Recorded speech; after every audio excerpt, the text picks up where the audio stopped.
Hello, I'm the curator, and my name rhymes with later. This is today's item.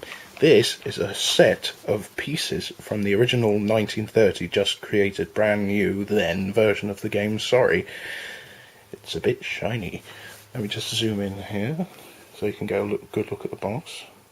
Registered trademark of Made in England and Co. It looks like the back of a card, and that's because it is the back of a card. We'll see the cards in a minute. The box isn't in that great of a condition. I bought this from the same shop, same indoor market, Botany Bay, as I bought the Battleship set from 1967.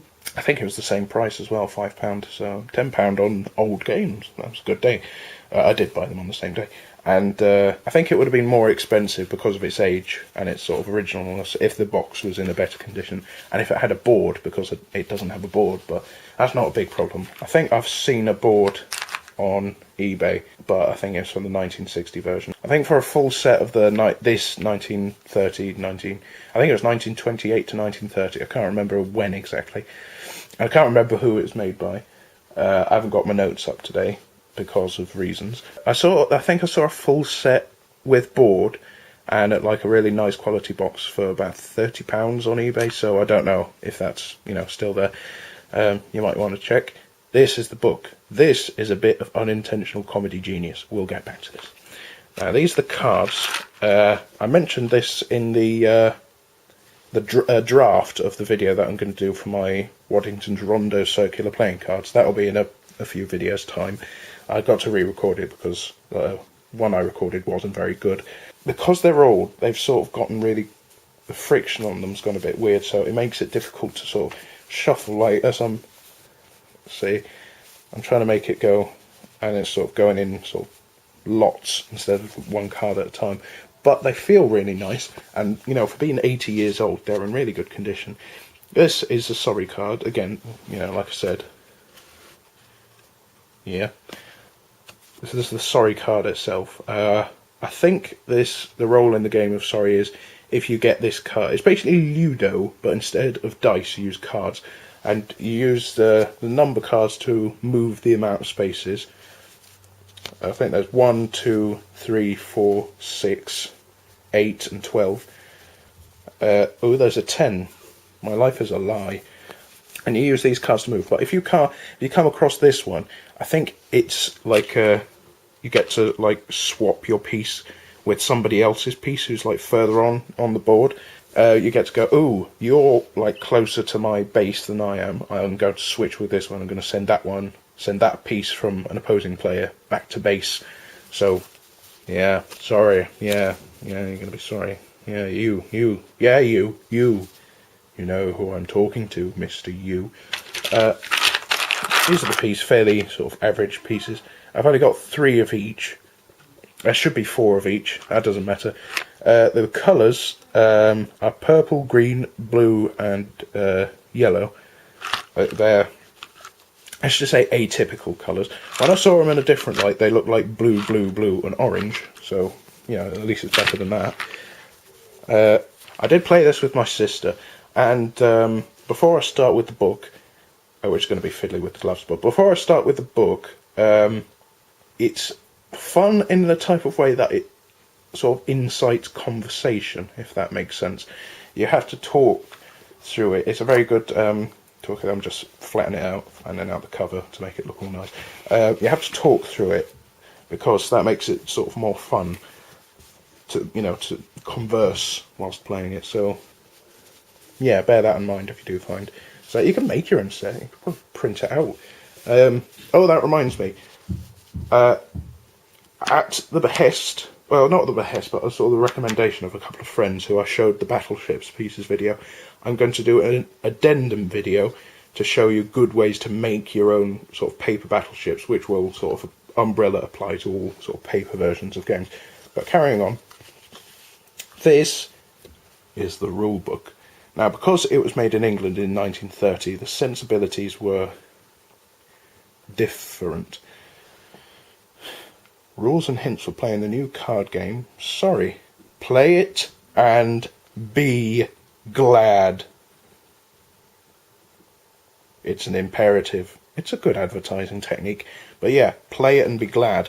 That should be used. I think they might have had a sort of Soviet Russian on the team who created it. Play it and be glad, or die. Dying will come back into the game later. That may sound odd, but I do have a theory about this game due to some of the rules that are in this. I think the only word to describe it is masterpiece. Arranged for 1, 2, 3, or 4 players. Because yes, you want to play solitaire Ludo with cards. Important notice. Notice of importance. These rules will be found sufficient to answer your every query if read slowly and carefully, laying great emphasis on the words in capitals and italics. How do you say italics? Not as in italics, but when things are in capitals and bold, you have to say them louder. So, if italics, in italics, in italics. Yeah. Although you may enjoy your first game of Sorry, it is only after playing 4 games, precisely 4. There you go, just in case you could not visually represent 4 in your mind. Games that you will begin to appreciate there is much more skill in the game than at first appears. If after playing 4 games, the average time taken per game is over 25 minutes, the rules should be carefully read again. The double pack and deluxe outfits each contain 2 packs of cards, and the saving of time affected by the extra pack will be appreciated by all Sorry enthusiasts. The coloured counters included in these outfits can be used for payment of points lost. The publishers will be pleased to forward new rulebook and answer any query concerning the rules to anyone enclosing threepence in stamps to BCM Sorry 10 London WC1. Ignore that fan noise in the background. I think that might be my laptop having a moment. Alright. The rules of Sorry is falling apart a bit. The object of the game, blah blah blah blah blah. Player cutting the highest. These bits aren't quite so funny, but it's in here that funniest bits are. Do give me a second. It doesn't have page numbers, so I can't remember. I might just skip to the back. Yeah, let's skip to the back. The back's the best bit. Hints on play. Don't forget to control your excitement and not make the first move which appears good. I've never known Ludo to be sort of police callingly exciting, if that makes sense. So, I think, although it's fun, don't get me wrong, it can be fun, it's just not that exciting. Excitement to make the first move which appears good. First, observe the effect of your move on all of your men. Don't forget, it may sometimes be to your ultimate advantage to delay an opponent who appears to be winning, rather than advancing your own men. Don't forget that the game of Sorry is never lost until it is won. Now, technically, this was made during the war, the Second World War. Well, it was made before, but it would have been played in the Second World War, in the family get-together evenings. Now, logically, if a bomb were to blow up a Sorry player, and the game was aborted because the blown up Sorry player had to go to hospital, this is a bit dark, but it's an observation, then logically, if that game of Sorry was not gone back to, it could still be going, technically. So make sure that you try not to die whilst playing Sorry, because that game can never be called off until it is won. And it'd be cheating if you won with one blown up player. It's essentially a game of ups and downs, inverted commas. No 2 games are ever alike. It's a bit of a stretch, but we'll let it slide.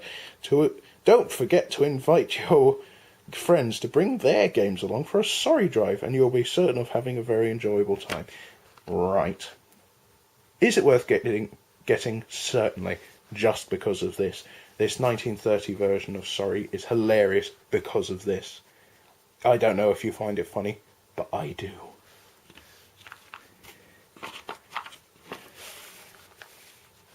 A game of Sorry is never lost until it is won. Remember this, children. Don't blow up whilst playing Sorry.